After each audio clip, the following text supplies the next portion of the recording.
एक दिन एक महिला अपने किचन से सभी पुराने बर्तन निकाल पुराने डब्बे, प्लास्टिक के डब्बे, पुराने डोंगे, कटोरियाँ, प्याले और थालियाँ आदि सब कुछ काफ़ी पुराना हो चुका था। फिर सभी पुराने बर्तन उसने एक कोने में रख दिए और बाजार से नए लाए हुए बर्तन करीने से रखकर सजा दिए। बड़ा ही पॉश लग रहा था अब उसका किचन। फिर वो सोचने लगी कि अब ये पुराने संवार भंगार वालों को दे दिया जाए तो समझो हो गया काम। साथ ही साथ सिर दर्द भी ख़त्म और सफाई का सफाई भी हो जाएगी। इतने में उस महिला की काम वाली आ गई।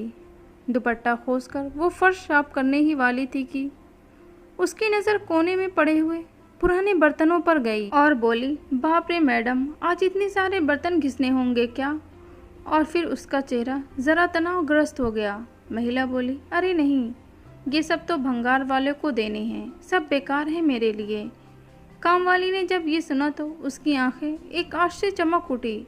फिर चहक कर बोली, मैडम, अगर आपको ऐतराज़ ना हो तो ये एक पतीले मैं ले लूँ। साथ ही साथ उसकी आंखों के सामने उसके घर में पड़ा हुआ उसका इकलौता टूटा पतीला नज़र आ रहा था। महिला बोली, अरे एक क्यों, जितने भी उस कोने में रखे हैं तो वो सब कुछ ले जा। अगर तेरे काम के हैं तो मेरा उतना ही सिर दर्द कम होगा। काम वाले की आंखें फैल गई। क्या मैडम जी कुछ? उसे तो जैसे आज अली बाबा की गुफा ही मिल गई थी।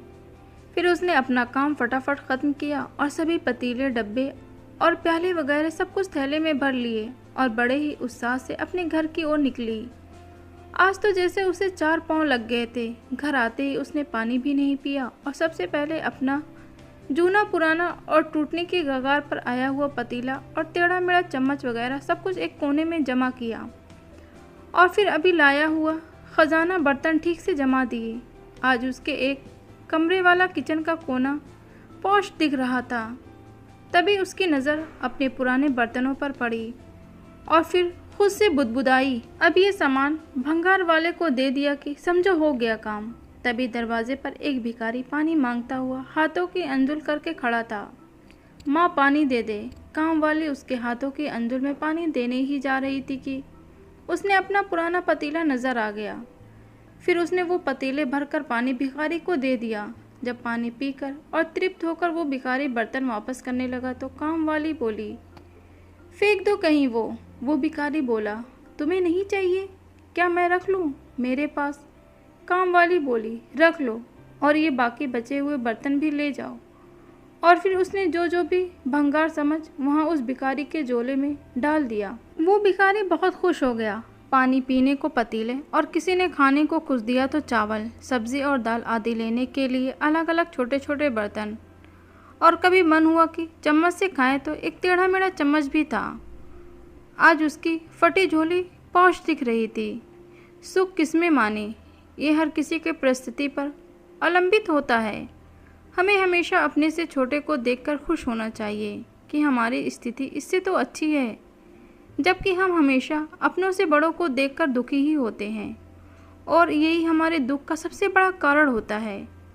हमेशा ज़रूरतमंद को देने की आदत डालने से एक चेन बन जाती। अगर हम चेन मार्केटिंग के कॉन्सेप्ट को हमेशा ध्यान में रखें तो चेन के अंतिम लाभार्थी की दुआ पहले दानदाता को मिलती है। दीपावली की सफाइयाँ शुरू हो गई हैं।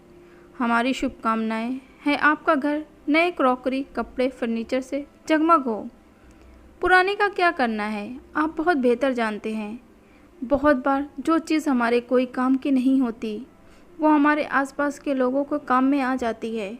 बहुत से ऐसे लोग हैं जो कुछ नहीं ले पाते दीपावली पर। अगर आपके आसपास कोई ऐसा हो तो आप उसकी मदद ज़रूर करें। इस दीपावली अपने घर खुशियाँ लाने के साथ साथ दूसरे के घर की खुशियाँ लाने की कोशिश करें। जो आपके घर के सामान है वो आपके लिए बेकार हो चुके होंगे, लेकिन क्या पता आपके आसपास लोगों को काम आ जाएं, तो इसका ख्याल ज़रूर रखें।